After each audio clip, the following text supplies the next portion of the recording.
Assalamualaikum warahmatullahi wabarakatuh. Waalaikumsalam warahmatullahi wabarakatuh. Perkenalkan, nama saya Kaufara Kelawati dari kelas 8A, absen 18. Hari ini ada yang tahu gak sih aku bakal nyampe cerita apa? Tebak genrenya aja deh. Ya benar. Jadi hari ini aku bakal nyampe cerita horor yang berjudul The Baby in Yellow. Kalau diterjemahin dalam bahasa Indonesia itu bayi kuning sebenarnya. Cuma kalau dalam game itu kalau diterjemahin jadinya bayi berbaju kuning. Langsung aja kita masuk ke ceritanya. Malam itu hujan turun deras. Ketika Ila, seorang mahasiswa yang sedang mencari pekerjaan sampingan, menerima tawaran untuk menjaga seorang bayi di sebuah rumah tua melalui aplikasi pekerjaan dengan bayaran yang tinggi yang terlalu bagus untuk ditolak. Ketika tiba di rumah, suasana terasa aneh. Rumah besar itu gelap dan sunyi, hanya diterangi oleh lampu yang redup. Di ruang tamu ada secari catatan dari orang tua tersebut. Terima kasih sudah datang. Bayi kami, Sebastian, sudah tidur di kamarnya. Jangan biarkan dia bangun, dan yang terpenting, jangan pernah membuatnya marah. Ila merasa bulu kuduknya berdiri, tapi ia mengabaikan perasaan itu dan menuju kamar bayi. Di dalamnya, seorang bayi kecil dengan baju kuning tertidur pulas di ranjangnya. Wajahnya terlihat polos dan tidak berbahaya. Namun di ruangan itu terasa salah. Pukul 11 malam, suara tangisan Sebastian membangunkan Ila. Ia segera mengangkat bayi itu, mencoba menenangkannya. Tetapi saat ia mencoba menatap wajahnya Sebastian, sesuatu berubah. Mata bayi itu kini gelap sepenuhnya, tanpa bola mata dan senyum mengerikan yang merekah di bibir kecilnya. Lampu kamar tiba-tiba padam. Ila merasa tubuhnya membeku dan udara di sekitarnya menjadi berat. Tangisan Sebastian berubah menjadi tawa yang serak dan tidak mungkin keluar dari seorang bayi. Ila mundur dengan napas yang tersengal, tapi pintu kamar tertutup sendirinya dengan suara yang keras. Saat itulah ia melihat bayangan hitam proyek di dinding. Bentuk sosok yang tinggi dengan mata merah menyala. Sosok itu ternyata adalah Sebastian, atau sesuatu yang mengendalikan tubuhnya. Brak buku itu kamar kerjaan itu sendiri, dan mainan di lantai mulai bergerak dengan sendirinya. Ila mencoba membuka pintu, tetapi seolah-olah ada kekuatan yang menahannya. Tiba-tiba Sebastian melayang di udara. Matanya kini memancarkan cahaya merah menyala. Kamu tidak seharusnya ada di sini. Suara itu terdengar lebih seperti suara pria dewasa daripada suara bayi. Ila berlari ke jendela mencoba melompat keluar. Tapi tiba-tiba bayangan hitam itu menyelimuti tubuhnya. Ia merasa dadanya sesak, seolah-olah ribuan tangan mencekapnya. Tubuhnya terangkat melayang di udara sebelum terhempas keras ke lantai. Jalannya mengalir dari dahinya.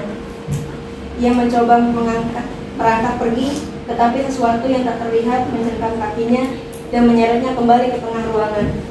Dengan tenaga terakhirnya, Ila meraba-raba lantai mencari sesuatu yang bisa digunakan untuk melawan. Tangannya menyentuh benda dingin, sebuah pisau yang tampak sudah berkarat, tersembunyi di bawah ranjang bayi tersebut. Tanpa berpikir panjang, ia menggenggam pisau itu erat dan menikam ke udara. Teriakan melengking memenuhi ruangan, dan tiba-tiba cengkraman yang menahannya menghilang. Sebastian jatuh ke lantai, tubuhnya mengejang sebelum akhirnya diam. Ila terengah-engah, tetapi sebelum ia bisa berdiri, suara langkah kaki terdengar di lorong. Pintu kamar terbuka perlahan, dan seorang wanita berdiri di sana. Ternyata itu adalah ibunya Sebastian. Namun alih-alih berteriak atau panik melihat Ila memegang pisau, wanita itu justru tersenyum. Akhirnya kutukan itu selesai. Ila menatapnya bingung, masih terengah-engah. Wanita itu melangkah mendekat dan berbisik. Kau telah menyelamatkan banyak nyawa, nak. Sebastian bukan anakku. Dia adalah iblis yang harus dikorbankan setiap malam. Tapi kau menghentikannya untuk selama-lamanya. Ia menatap bayi yang kini tidak lagi bernyawa di lantai. Mata merah itu telah menghilang, berubah menjadi mata seperti bayi biasa. Tidak ada lagi aura yang menyeramkan, hanya keheningan yang mencekam. Ira terduduk masih tidak percaya dengan apa yang baru saja terjadi. Darah di lantai, pisau di tangannya, dan bayi yang kini tidak bernyawa. Semua itu akan menjadi mimpi yang buruk yang mengantuinya seumur hidup. Di luar hujan berhenti, di dalam rumah kutukan pun telah berakhir, dan cerita pun tamat.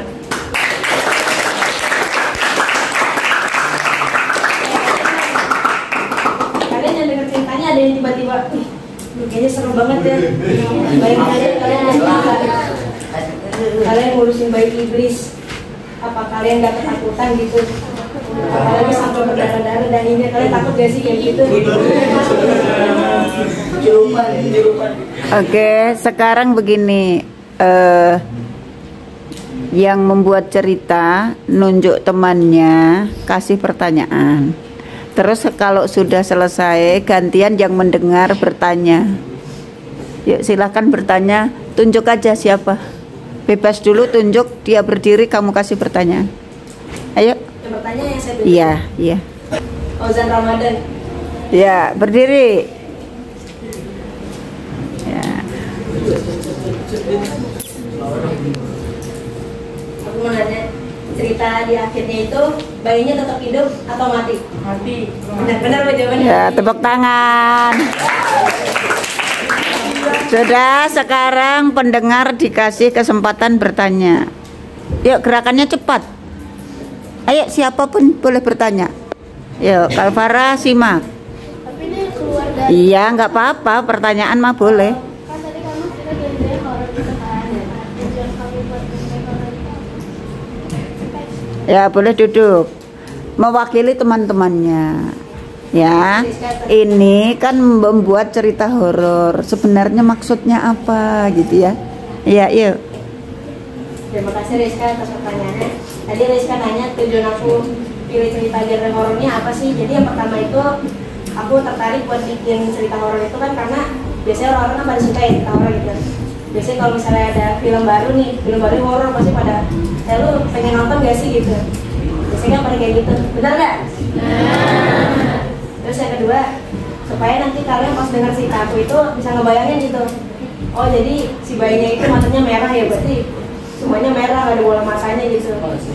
Oh matanya berdarah-darah ya gitu, kayaknya ngeri banget deh gitu. Terus yang ketiga, itu sebenarnya aku nggak sengaja sih milih genre horror, soalnya aku kan suka main game gitu. Jadi kan yang aku sebutin tadi nama gamenya The Baby in Yellow. Pas aku lagi mainin game itu kayaknya asik banget gitu ya, apalagi kalau sampai ada ceritanya, pasti orang-orang bakal tertarik gitu. Terus aku juga kadang mikir kalau misalnya aku bikin cerita ini, terus aku post di YouTube, pasti bakal banyak yang nonton dan tertarik, atau mungkin sampai nge-copy kali ya, terus diceritain buat tugas sekolahnya. Tepuk tangan. Oke, terima kasih ya. Sudah cukup, ditutup. Ditutup, demikian cerita. Demikian dari saya.